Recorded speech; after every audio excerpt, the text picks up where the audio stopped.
5e point. La divine volonté et les problèmes de l'homme. Tome 15, à la date du 18 mars 1923. Ce qui lie le plus fortement une âme à moi, c'est l'immersion de sa volonté dans la nôtre. Comment puis-je alors abandonner cette âme?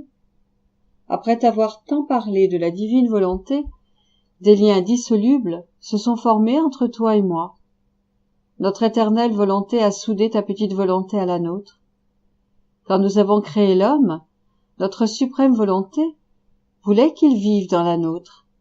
Il devait prendre ce qui est à nous, vivre à nos dépens, imiter notre volonté et produire autant d'actes divins que d'actes humains réalisés dans notre volonté.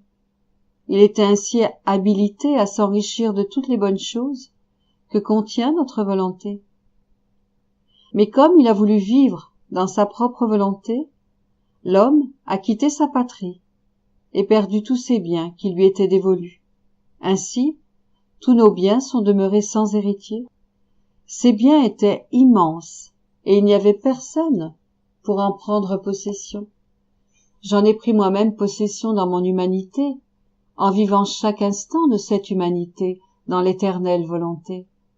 Ainsi, je suis né, j'ai vécu, j'ai grandi, j'ai travaillé, j'ai souffert et je suis mort dans l'éternel baiser de la volonté suprême.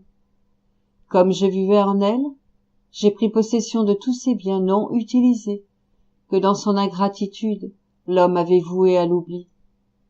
Ma fille, si dans ma sagesse infinie, je t'ai tant parlé de notre volonté, je ne l'ai pas fait juste pour t'informer, mais pour que tu connaisses à fond ce qu'est vivre dans notre volonté, les biens qu'elle renferme, et pour qu'en faisant ton chemin en elle, tu en prennes possession.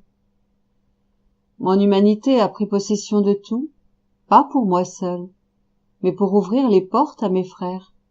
J'ai attendu tant de siècles, tant de générations passées. J'attends toujours, mais l'homme doit venir vers moi sur les ailes de notre volonté, d'où il provient. Sois la première accueillie. Mes paroles seront ton aiguillon pour prendre possession de notre volonté et seront des chaînes qui t'y lieront fermement et t'empêcheront d'en sortir.